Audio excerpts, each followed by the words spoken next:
Alison Cook is a counselor, and she specializes in the integration of faith and psychology, holding a master's of counseling from Denver Seminary and a PhD in religion and psychology from the University of Denver. And she and her family live in Boston. What you do is so exciting and it's so effective. And what has amazed me is the power of the mind. Sometimes when you know just what to change and just where to target your efforts, a lot of results flow from that. And that is a lot of what I love about your process, is that you are very clear in defining some things that can seem vague and hard to grasp at times. And you give people a way of thinking about emotions that can bring healing. And I am in love with this book, and I can't wait for everyone at Think Time to hear more about it. So I'm going to just pass it over to you, and you can take it away. And I'll work on admitting everybody. Okay. Well, I'm thrilled to be here. I love what you're doing, Christine, and I think it's such a huge help to people. And so much of our space is overwhelmed. So much of what I do is help people deal with overwhelm, particularly emotional overwhelm.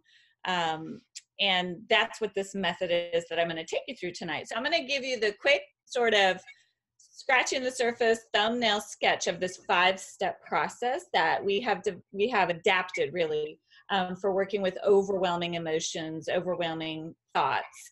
The goal of this 5 steps, we'll get to it, but there are 8 C words: clarity, calm, confident, which is are all the things you're trying to get at in your work. So go ahead. No, that's exactly right. It's a different angle on what we're doing. You're working with emotional overwhelm. We deal with overwhelm in general, and you have a specific slice of this that it's ineffective to bring old feelings into the new realities. And if they're bogging us down, what do we do with them? How do we move forward and get better results with our time in life? Exactly. Yeah, which is exactly, so the perfect lead into, okay, so the first thing I always talk about with, oops, now I'm not able to, I wonder if when you're admitting I cannot, there we go. There we go. All right, so here's what we're going to cover. I want to talk about why we call our approach boundaries for your soul. It has to do with internal boundaries versus external boundaries. I'll get into the map of the soul, the 5 steps, and then I want to save time. People love this part. I'm going to walk you through a guided reflection. It's the mindfulness activity to help you gain clarity about a specific part of your soul that's blocking you or confusing you or leading to overwhelm. The first thing that I want to try to help people understand, most people have a pretty good sense of external boundaries. They have a pretty good sense of this idea of we need to set boundaries with other people, whether it's with our kids, our partners, people who are demanding of us, right? We need to have a sense of how to, at least we know that it's important to maintain our integrity, our health, and and to sort of have boundaries around our responsibility versus other people's responsibilities. Now that is written about very extensively in a series of books by Dr. Henry Cloud and Dr. John Townsend by the name of Boundaries. If you haven't read it, it's a great book. It's been one of the best-selling books for the last 2 decades. Like if you look at it on Amazon, it's still one of the top 100 selling books. It's just one of those foundational books that talks about the importance of having healthy boundaries in our external world, kind of knowing where I begin and I end. And what we found is that most people kind of grasp that idea. They're like, yes, I want to be able to say no and say yes. And I know I need to do that. But the thing is, what happens to people, even when they know what their priorities are, is they have these internal resistances. They feel guilt. They feel fear. They're afraid that that people have a disposition toward pleasing is a big one. That people won't like me anymore. They feel sad. So sometimes we feel sad about saying no to the things we need to say no to because for whatever reason, some of these internal resistances are rooted way back in the past. Some of them are just habits we picked up. Regardless, what we found is that it's really important for people to be mindful of their own internal resistance to boundaries. And that's where our book zooms in on those internal boundaries, those boundaries we need to set with the parts of our own soul that keep us from really living into that clarity and that confidence to carry out the work that we know we want and need to do. Now, our book is an adaptation of it's a model that some people may be familiar with if you've seen the movie Inside Out. It's a Pixar movie. A lot of yes, it was actually based on this model of therapy called internal family systems. It's one of the fastest growing models of therapy out there. We've adapted it. So my background, I specialize in the integration of faith and psychology. My faith is one of a Christian background. So our book is an integration of this model of internal family systems therapy with a Christian background. So if you pick up our book, you will get that sort of Christian overlay. The principles, whether you have that background or not, are still really, really good and exist on a number of levels. The founder of the model has worked with folks from all different faith backgrounds, because what he's found is the core of who we are is essentially wired for wholeness. What happens is we cover up so much of who we are. We pick up all these burdens from childhood, just being existing in the world. We pick up things that kind of cover over who we really were meant to be. And so this is a process of sort of peeling back layers to become an emotionally healthy, a spiritually healthy person, to becoming whole. You'll have to just stop me. I can get really on a roll. So if you have questions, Christine, chime in. And if the participants want to, if y'all have a question as you're going, feel free to shoot me write a chat note, and I'll grab it if I see it. Oops, I'm bumping ahead. If I don't grab it while we're doing this portion, I think we'll have time at the end for some questions. So I have here these are some broad definitions.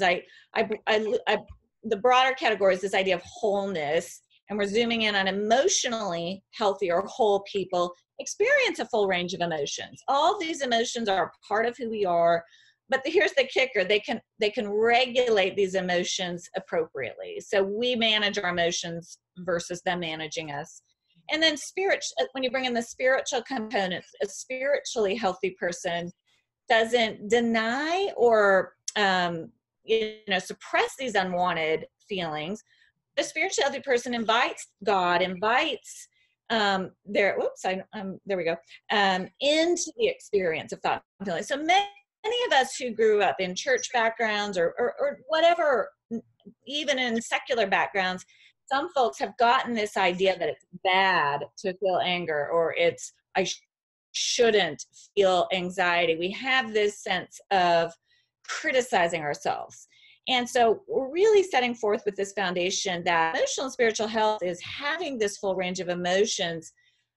It's how you are with them. And the two key words that I'll say all the time are you become a student of yourself, and you become a student who uses curiosity and compassion. So whenever you're experiencing an emotion that's frustrating you, that's holding you back, you don't want to have, you get curious about it, and you treat it with compassion, because nobody changes in the context of criticism, including yourself. Other people don't, and you don't. So that's kind of the backdrop.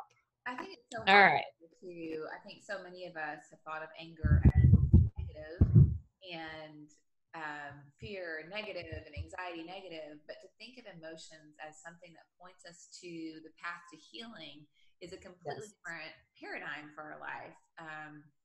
Many of us have received messages that have caused us to believe we are bad because we experience emotions, but they're human emotions that help us toward what we're the path of healing. And that, by design, you and I are both Christians, and I believe that is a design element in our body to bring us healing and growth.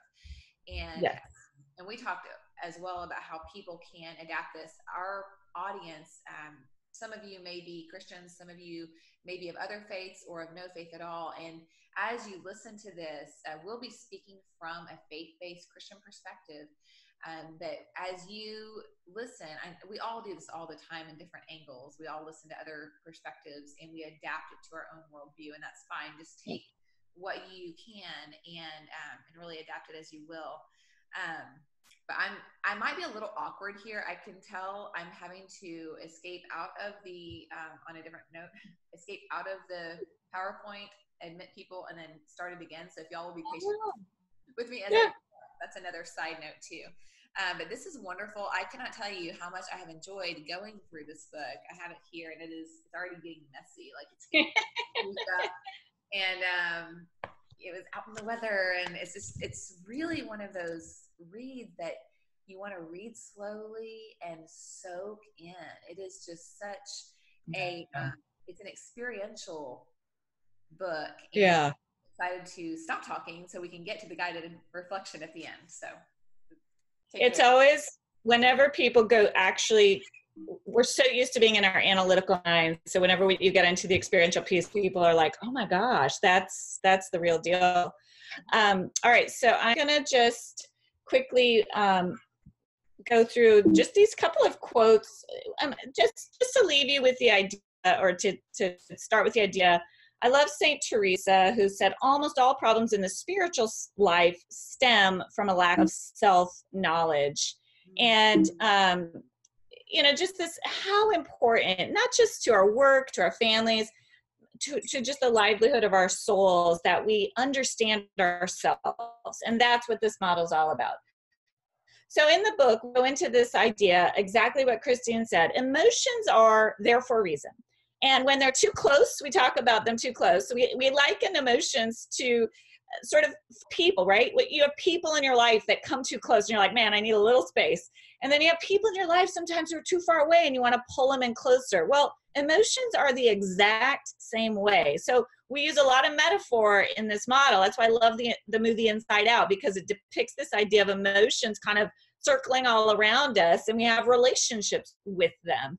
Emotions that are too close, signals of that are when we're feeling overwhelmed, when we're lashing out, when we can't keep a lid on our anger. Victimization, martyrdom, if you're ever feeling kind of victimized or like, oh, everything, there's sort of a sense of helplessness that's too close. Regression, we see this in people where there's an immaturity about how they handle emotions. When emotions are too far, when we keep emotions too far away, which we also can do, we're either denying them and say, I'm fine, everything's fine, until, the ceiling falls. We like to say in the book, emotions will show up. It's just a matter of when, where, and how. And the more you tend to them, the more you regulate them, the more you mind them and care for them, the more they're not going to ambush you when you don't want them to. So if you're keeping your emotions too far away, that might be fine for a moment.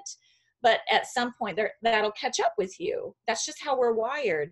Projection. And what we do when we project is we blame others for our emotions. I'm not angry, you're angry. Well, we're not owning our own emotion in that situation. Over-spiritualizing.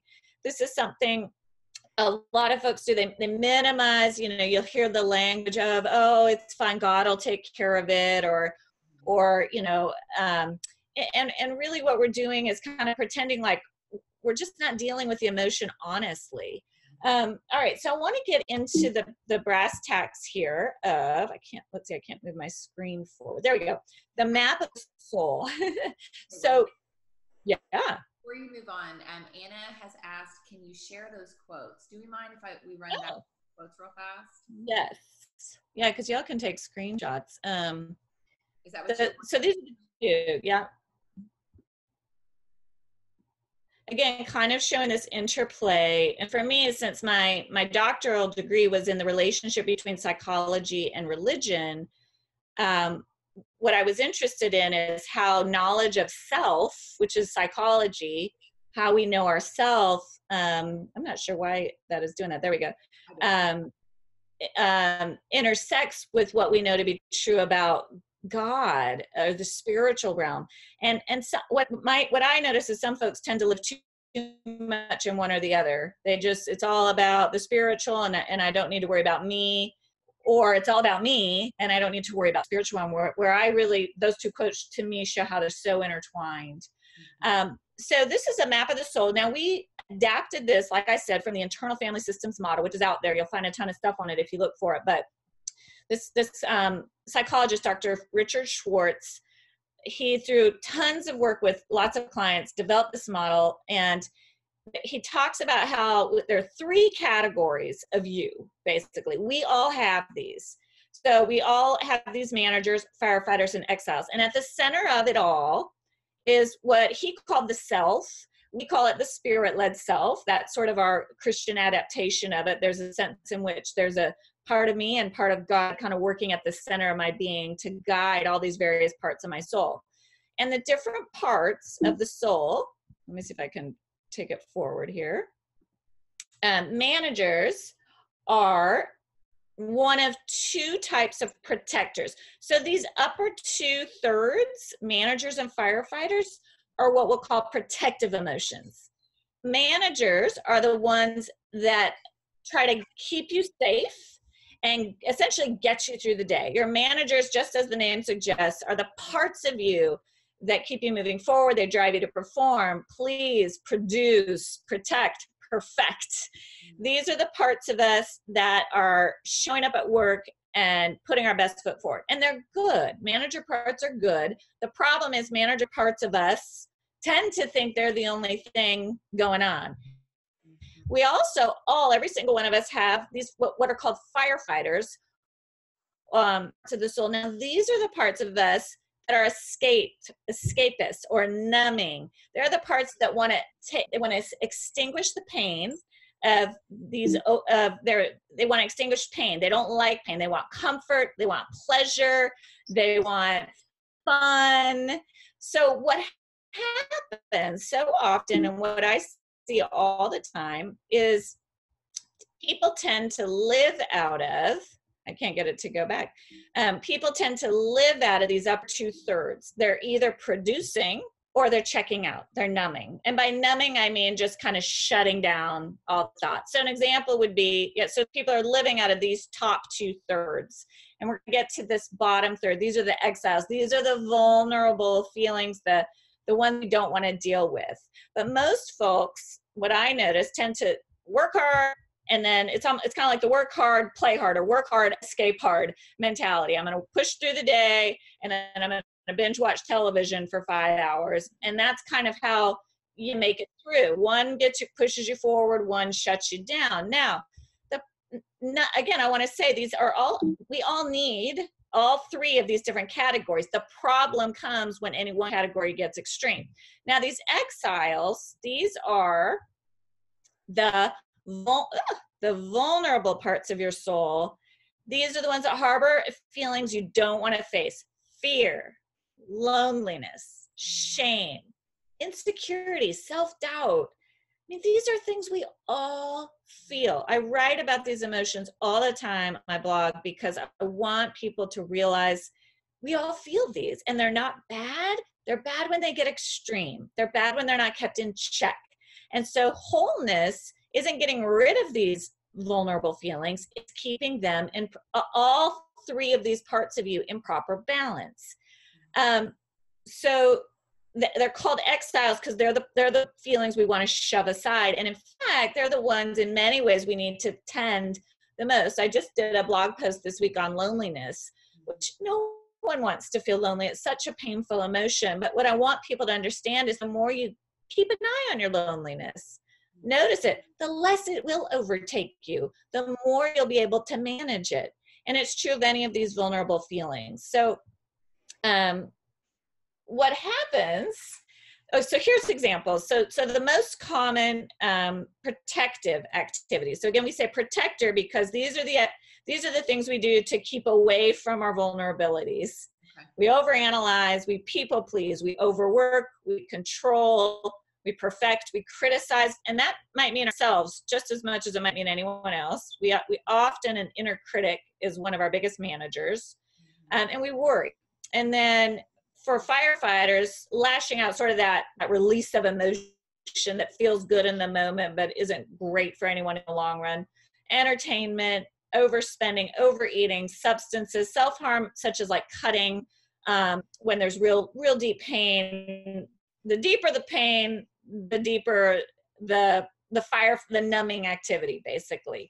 And then fantasizing, kind of what ifing. And this is something I talk about. So many folks, you know, have dreams or desires or goals, and they kind of fantasize or what if all day long, which is actually sort of it's different than actually setting a goal and working toward it. It's a little bit of a checking out. And I see this a lot where, oh, what if I had a great relationship, or what if I had, and it's like, okay, that's a part of you that's sort of daydreaming. That's healthy. It's in proper balance. It's okay. But you've got to access all these other parts of you to make sure that you are not letting that take you over and keeping you from realizing the things that you really want. All right, so examples of exiled feelings, again, sadness, loneliness, a sense of not mattering, fear. These are just the really common ones. So what happens is these exiled feelings that we have carry beliefs as well. And these are just common. I'm going to kind of go through these quickly because I really want to make sure we have time for the exercise. But a lot of us carry, we call these burdens, belief burdens, almost subconsciously. But when you start to try to get into more balance, you start to realize you've picked up these beliefs. And the most common ones that I hear are these taught to you. I have to be responsible for everyone around me. If I drop a ball, all the balls will drop. And in fact, that might be true in some cases, but that doesn't mean it's still your job to carry all the balls. I must take care of others to earn their love and approval. That's a big one that is underneath pleasing tendencies. For those of us who tend to be pleasers, helpers, we sort of carry around this exiled belief that we know logically isn't true, but we really, some part of us actually really believes it deep down inside. These are some of the other ones. You know, if someone's hurting me, I must have done something wrong, as opposed to someone's hurting me, maybe they're a mean person.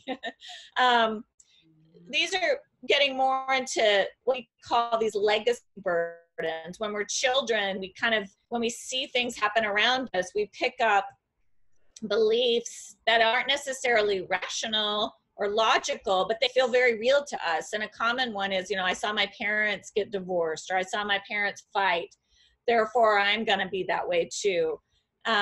And again, we might not really believe it on the surface, but some part of us way deep inside carries this belief. And to get to that, to heal it, a lot of this work I liken to when you go to a doctor. You know, if you have like some part of your body is hurting you, you go to a doctor and they have to isolate where it's hurting and figure out, you know, the root of it. And then so then it can come out and be healed. Well, it's the exact same thing with our soul. These categories, all we're trying to do, when I'm listening to people, I'm thinking, oh, okay, there's some part of you I can hear underneath that. Let's get to it. Let's peel back the layers and get to the root of that. Why you can't stop pleasing people. Because pleasing is a manager. Pleasing is making you feel good about yourself. And it's not all bad, but it's extreme. And why can't you say the no you need to say? There's some root there. There's some exiled belief there. And so I work with people to get them down to the root of that exiled belief, and then we can start to reframe that belief. And the freedom that people gain is just amazing. I really like what your examples are here. And I think we have something called a serenity circle in our think time planners, our purpose planners. And I think for the first time, a lot of people are looking at that. We call it, you know, what's in your circle, what's not in your circle. And honestly, almost all of those could be used with your think time to tease out these false beliefs too. So I can see these integrating really well, where, you know, I have to be responsible for everyone around me. You know, we're going to write other people's responsibilities on the outside, my responsibilities on the inside. I must take care of others to earn their love and approval. Yeah.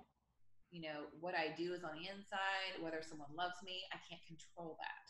And yes, we're really seeking to remind ourselves of truth. I don't know. This is why I like this book. Yeah, it's getting at the root of what's holding you back. Or I love that. The serenity circle sounds amazing. So we work on, let's see, there we go.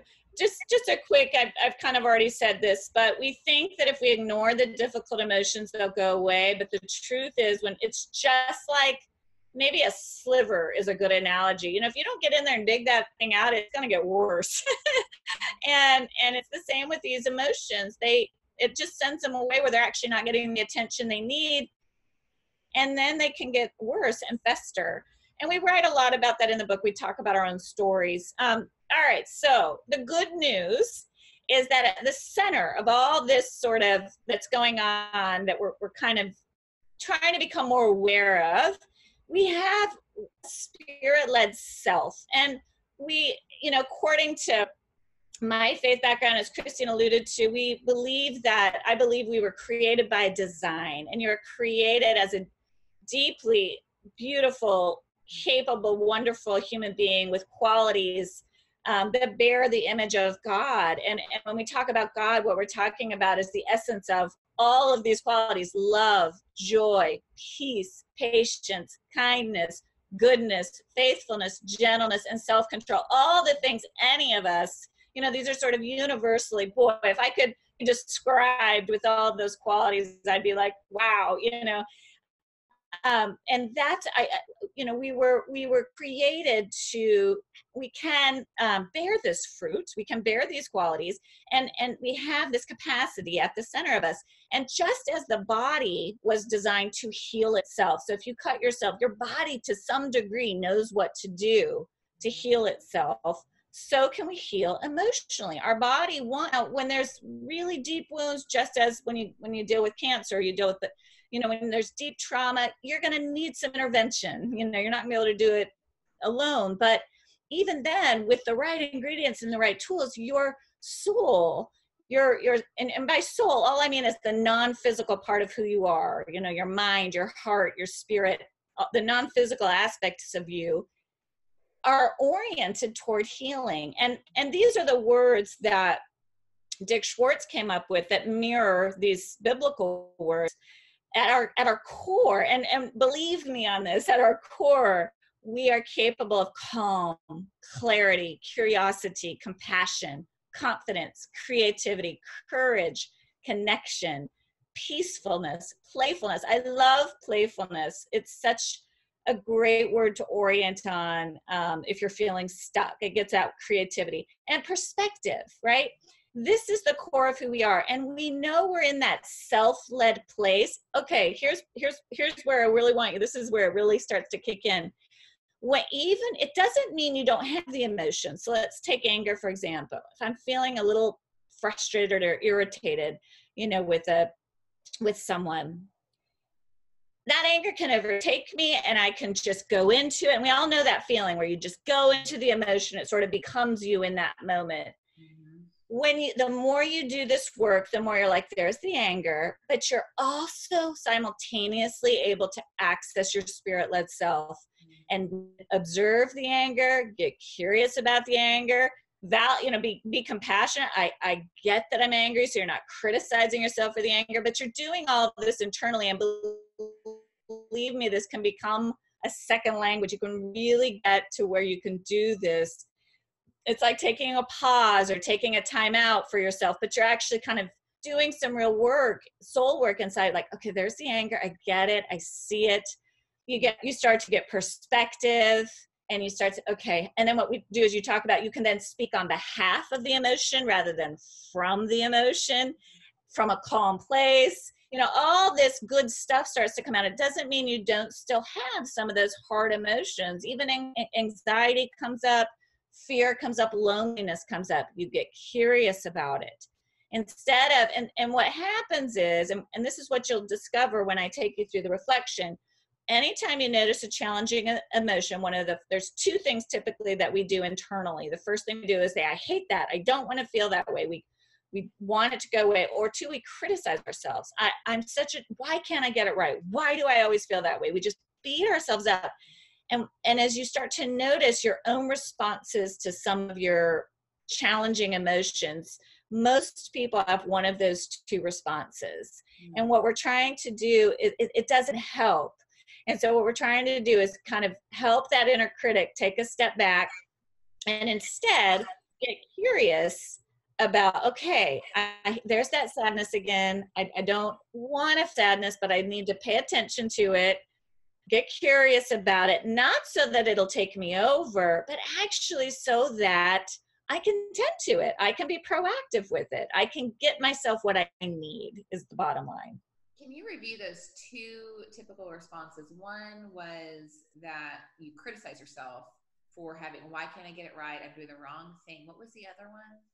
The other one is we try to will it away. We try to just will it away. I just won't feel that way, or I just won't think that anymore. I'll just shut it down. So we either kind of get mad at ourselves for having it, or we just try to somehow deny it or will it away. Interesting. Okay, cool. Yeah. Instead of just going, oh, and again, we're not trying to get you to dwell on your emotions. It's a paradox. It's the first step when we get to the 5 steps is actually we'll go right into it.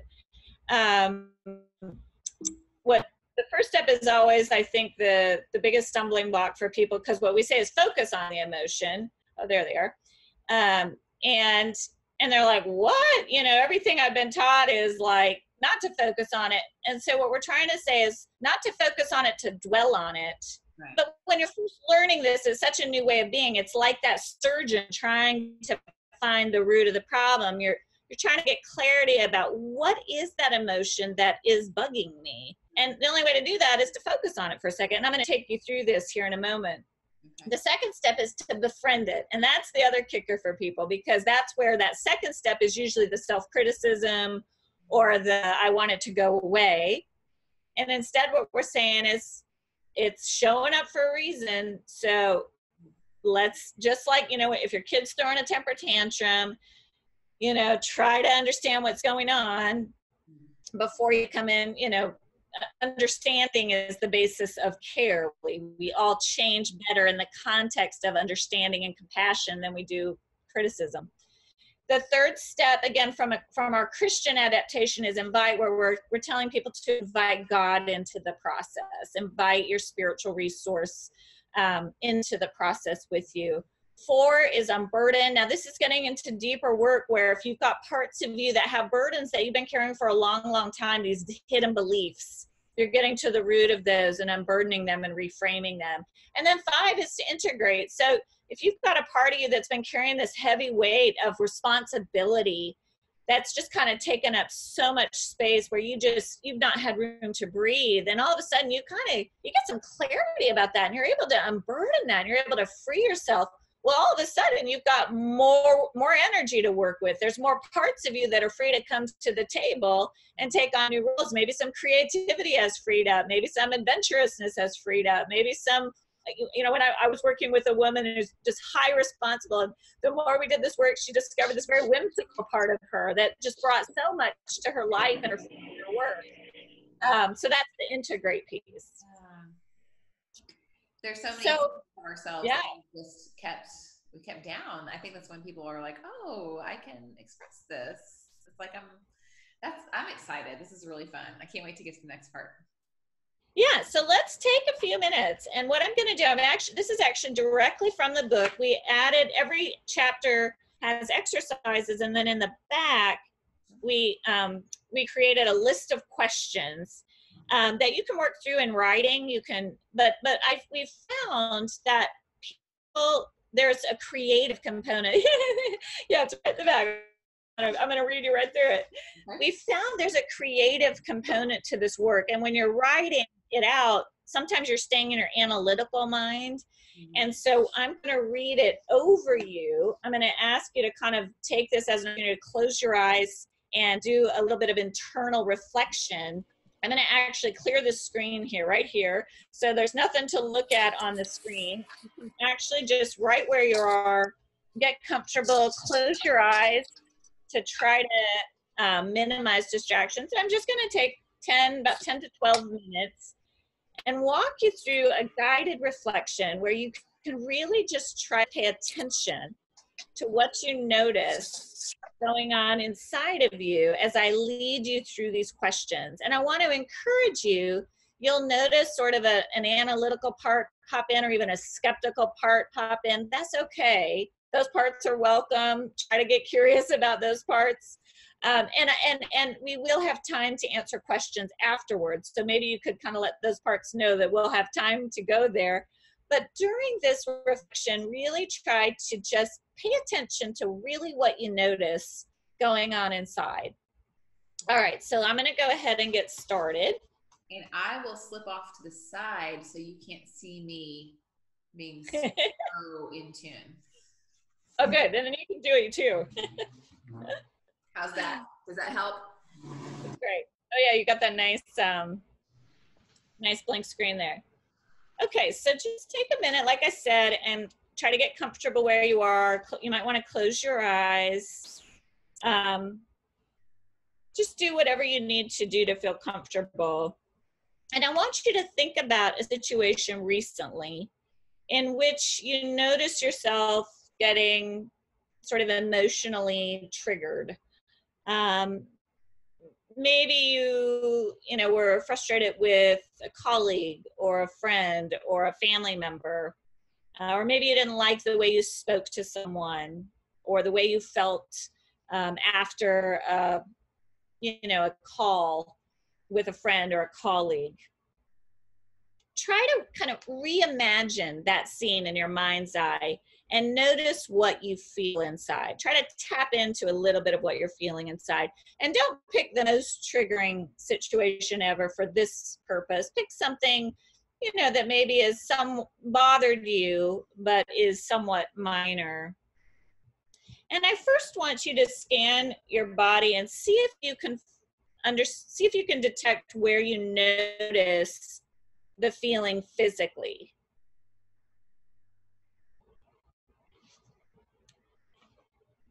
And then see if you notice if there's a thought or an image that comes to mind as you focus on that feeling. If it's an image, what does it look like? If it's a thought or kind of a voice, what is it saying?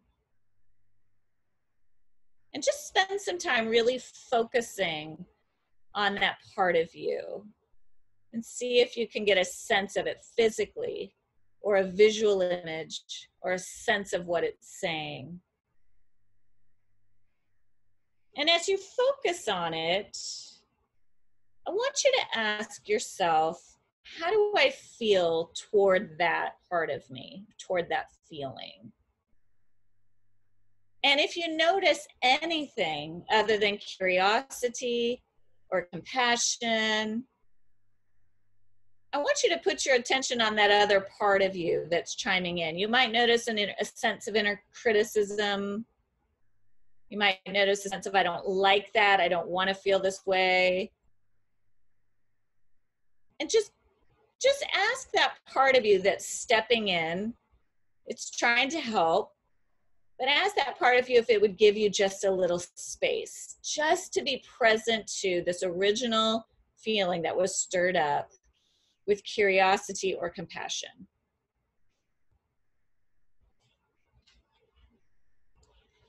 Now return to that original feeling, that original part of you,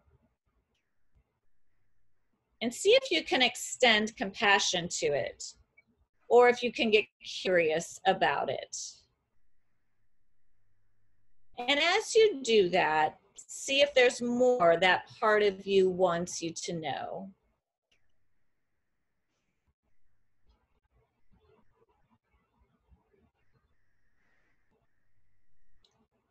See if it can let you know what its job is, what its role is, what it's doing for you.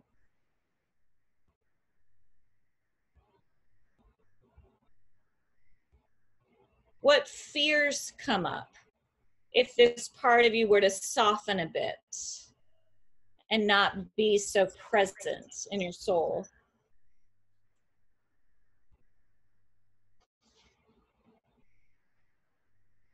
Is there an earlier memory that comes to mind when you think of this part? Does it feel fairly new to you, or has it been with you a very long time?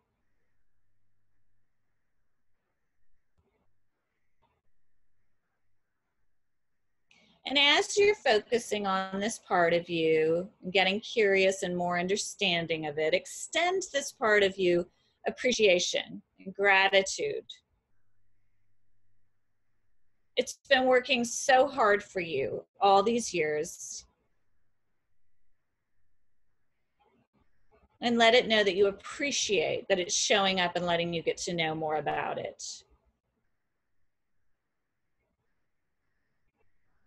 Now check in with this part of you and see what it thinks of, see if it would be willing to let you invite God to be present with it too.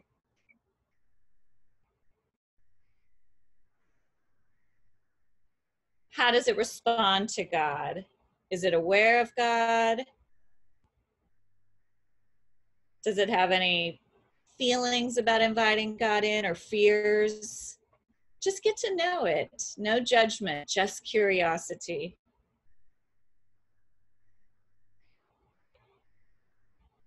If you have invited God in to be near this part, is there anything it wants to let God know? Is there anything you sense God wants for this part of you to know? And remember what we talked about before, the quality of God's Spirit, such as peace, love, joy, kindness, patience, goodness, and self-control. If you're sensing anything other than qualities like those, it may be coming from another part of you and not from God.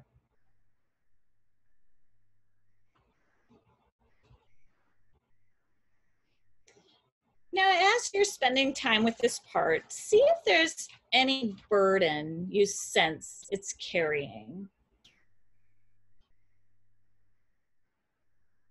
It might be a heavy weight of weariness or responsibility. It might be a fear.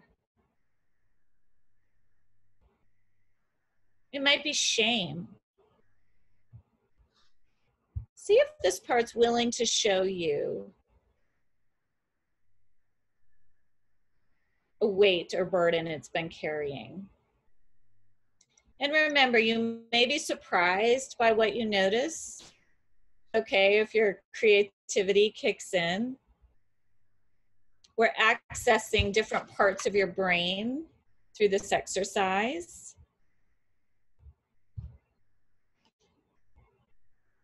Does it have any fears about giving up that burden?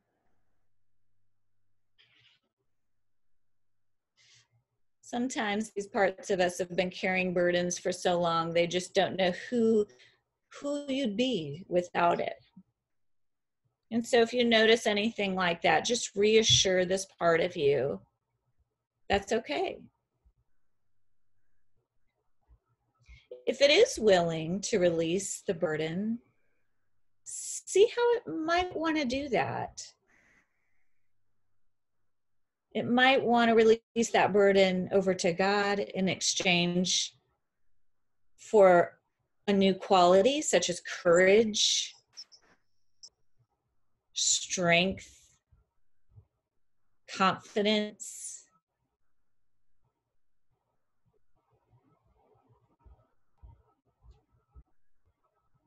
It might be enough for it just to have you know and sense that this is a burden that this part of you carries. And maybe what it wants is for you to spend more time with it, getting to know it and understanding more about how to help it change over time.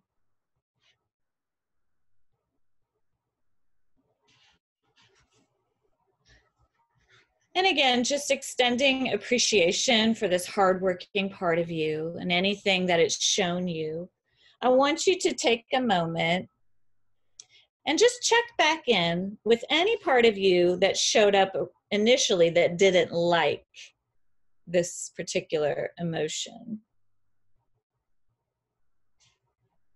Are those parts of you aware of what happened? Did they see you tending to this troubling or troubled part of your soul? Is it willing to soften a bit and trust you? that you have what it takes to lead this part of you well.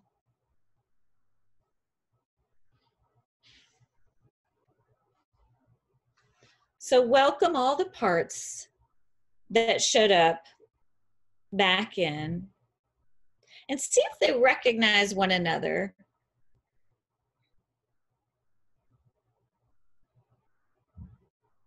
And extend your gratitude to each of these parts that showed up.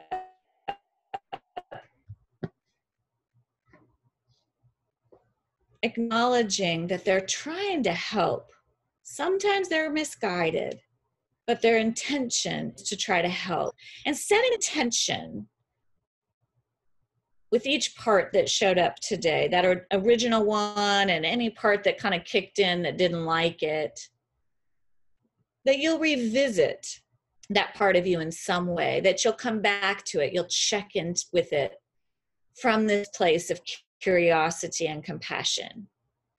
And maybe you'll do that tomorrow morning. Maybe you'll do that during your quiet time or during a time of meditation, but that you want to continue to get to know these parts of you and to continue to lead them well. Just set that intention. Building that trust is so important.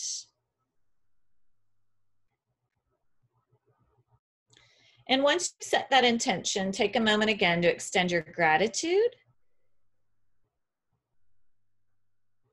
And when you feel ready, take a couple of breaths and come on back to the screen.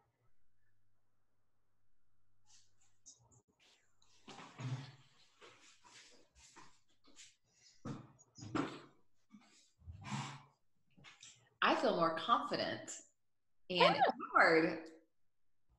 Wow. Yeah. I think feelings that are overwhelming make you feel weak, or I respond and, I feel weak when I think of my overwhelming emotions. And I think my big takeaway after doing that was feeling empowered to lead my emotions. That's a big difference. Yeah. Yeah, that's great. It's empowering. That's such a great word. We call this process in the book taking a U-turn. So whenever you feel triggered or reactive or frustrated or stuck, it's an invitation to do this sort of deep dive. And it can feel, especially for those of us who are trying to get things done and juggling a lot, like, I don't know, who has time to do that? But even just 15 minutes to go through those questions, like that's what I was saying, set an intention. If there's a particularly troubling part, you can go through those questions on your own, 15 minutes, and you gain some more clarity. And as you do that, it builds and it gets faster, and you're more able to kind of just breathe in and out. But I have this taking a U-turn. These are the 5 steps sort of condensed on my website. You can print it off, and actually I have people say they put on the refrigerator and just to remind themselves, okay, focus, compassion, okay, I'm not alone. All right, I'll come back, and those first 3 in particular can really, even just that can just give you that time out that you need to get the spaciousness inside to have a better response.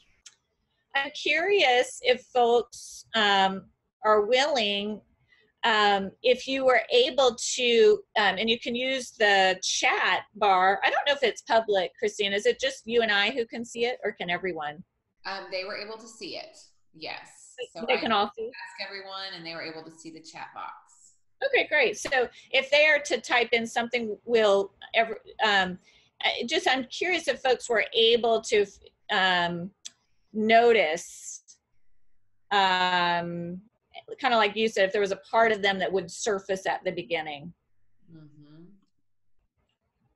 Okay, can everyone see the chat box? Oh yeah. Oh wow. Someone's saying they found an exile. That's pretty amazing. Very quickly. So what that means when someone says I found an exile, what happens is Yeah, that's interesting. The protector is usually the first one to show up. So usually when you think of the situation, it's like, oh, I was frustrated, or I was overwhelmed. And those are protective emotions. And usually that what's underneath those protective emotions is a more vulnerable feeling of weakness, or I don't have control over this. And it's so funny because we don't want to feel that, but it's such a weight lifted when we get to that. We're just like, oh, okay, I don't have control over this. It's so simple, but to actually do that work of getting to it, it can be a little bit of a process. So that's great. Yeah, I do see a couple of folks writing in, maybe anger was a manager. Someone's saying, yes. Oh, interesting. Someone's saying, I had a hard time getting my brain not to rationalize. And so that's one of the, when we look at the list of common protectors, overthinking or an analytical manager is so common. And I don't know if it's our culture or, just being kind of women juggling a lot of things, but we're so quick, and it's a good one. It's one of my biggest ones, but I talk in the book about how I lived between an analytical manager and a pleasing manager well into my 30s that just analyzed all my feelings away. And there came a point I was well into my doctoral program, almost finished with my PhD, and I had pushed everything down so far, it came out literally in one day and just stopped me short. And I had to take time off. And I had to learn how to connect to very basic feelings such as loneliness. And if you looked at my life, anyone would have been like, well, of course you're lonely. All you do is work all day. And, I mean, but I just had walled, my analytical problem. You're fine. You don't need, I just could analyze it away. And I see that a lot with people, and that part thinks it's trying to help, but there's such freedom in just feeling that hard, vulnerable thing. It hurts a little bit at first, but when you get to the other side and realize it can't break you, there's such freedom in it. Well, and you're not judging that emotion as a bad thing. You're not judging loneliness as that's a negative thing. You shouldn't feel lonely. You're saying, I befriend the loneliness, and I say, this is going to lead me to connection with others. I'm so thankful for you. Exactly. Yeah, that's a totally different perspective. It's totally different. And we talk about how that's again this idea of boundaries. We'll go to this, we'll kind of do this closing slide that let's see, someone's asking about the unburdening. So I touched on that in the reflection, that sometimes you'll be aware of a burden, and a burden, all we mean by burden is a feeling of weightiness, really, literally, like, I just can't, and if you have the sense of, I just can't let that go, or it's just there, that may mean that it needs to be there for you. There's still more work that needs to be done for it to be safe to release that. And it could be because it's related to trauma. It could be because it's just been there a really long time. One of the most common reasons that we stay stuck, or these exiles stay sort of stuck in the past, is because they feel like they've become so much a part of our identity. And change and growth means letting go of certain ways we've taken ourselves to be. I've taken, an example is I've taken myself to be someone that only ever says yes to everybody's needs. So who would I be if all of a sudden I'm someone who can start to say no? If there's decades of that, that's a hard thing. It's not going to happen magically. You're going to have to do some work with that. But this internal work, again, we're building trust internally. We're building attachments between you and the core of who you are with these different emotions. They will start to trust you. But just like with any attachment with a human being, trust takes time. So it takes time to build that trust with yourself. Just in closing here, just some things to remember.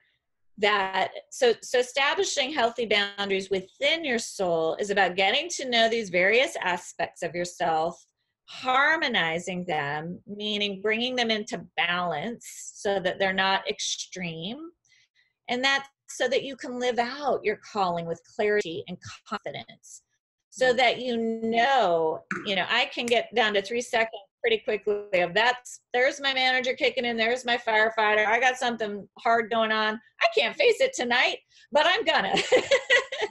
Again, we know how to get ourselves back into balance. And then it starts with getting curious, becoming an observer of your emotions, even the ones you don't like, and extending compassion toward them, even the ones you don't like. Wow. There's a reason they're there. And you can, when you extend compassion toward that part of you, you will discover things about that part of you that you never, realized why it's been showing up that way for you. And I love this Dallas Willard quote that understanding is the basis for care. So as you understand the various parts of your soul, you can care for them, and then you can harness them for good. Again, we're not trying to understand in an enabling way. Oh, this is why I'm always angry, so I'll always just be angry. It's right. I understand it, and now because there's understanding, I can actually start to change it. Well, and I really appreciate the way that you can appreciate each part's efforts. I like the way that, the soul and the spirit, they've always, for millennia, it's hard to define what's inside us, right? But this is a model that helps us to kind of have some definitions that we can understand a little bit more about what's going on. And I like the say thank you to that part that's been working so hard to protect you from these sad feelings. And it, for some of you, you may not be counselors like us, and you may not be comfortable with this talk, and that's okay. But I invite you to try it out. Again, I'm so thankful we did the experiential piece, because this is one of those things where you can, okay, they're saying, can you see the previous screen? Emily is saying that one. So for those of you who are not counselors, and this inner talk and childhood feelings, all of this is maybe new, but I really welcome you to, hopefully the experiential piece helps you to experience what this is talking about.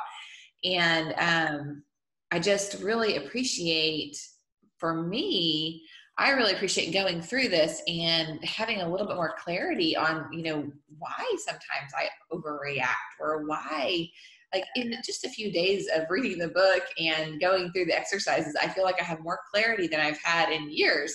I feel like it has helped me to target things that I had not been able to target in my life, just because it was so clear. And again, the creative visualization, I feel like, is a shortcut to some really great work. Seeing these aspects of our soul in these character-like, personal ways. I don't know if I'm making any sense at all, but to me, it seems like it's an incredibly effective tool. So I'm so thankful for you sharing with us. Kelly says, thank you. More clarity. She has more clarity, and trust within self takes time, just like with people. I love that. So the development, have you found that, like, over time practicing this, people even trust their internal selves better? Absolutely. Okay. Well, that's probably the number one thing, is you do start to trust yourself. I can handle my emotions. Mm-hmm. And it does take time. It can take time. The less you've done of that, the longer it'll take. Mm-hmm. It's such a freeing feeling, mm-hmm. to know there's not much, that can, when you know yourself inside and out, and it's pretty freeing. That's awesome. And they Yeah. say that self-awareness is one of the highest predictors of success. So I have a success-driven audience. And so this is one of those tools that we can use to be more self-aware and to love others better and to do a better job, not trip ourselves up at the last minute, right? When we're trying to, right? Like you said, like finish our PhD, all of a sudden you have a block, right? Yeah. Exactly. Yeah. Exactly. The more we're in balance, the more effective we're going to be. Mm-hmm. So no surprises at the crucial moment, the critical moment. We don't break down and have a leadership crash, basically. Exactly. So yeah, this model is evidence-based for such qualities as burnout, resilience, grit, all those things. This model has been validated as one of the better models, in addition to things like working with trauma, for just that sort of overall sense of wellness, those qualities that we need. So I love it. I can see how it would really directly impact each of those areas. That's awesome. Well, thank you so much for being with us today. Again, the book is Boundaries. How to Turn Your Overwhelming Thoughts and Feelings into Your Greatest Allies. And it can be found at boundariesforyoursoulbook.com. And then your website, we want to make sure everyone subscribes to your website at Alison Cook, PhD.com. Yep. That's it. Okay. Well, thank you guys so much for joining us. And I will have this replay up, and you guys can watch again and just replay through that. I think I'll do it over and over again. I'll go through the guided exercise. I'm so excited about it. So thank you so much. Thank you, Christine. Thank you, everyone. Absolutely. Bye, guys. Thank you. Bye-bye.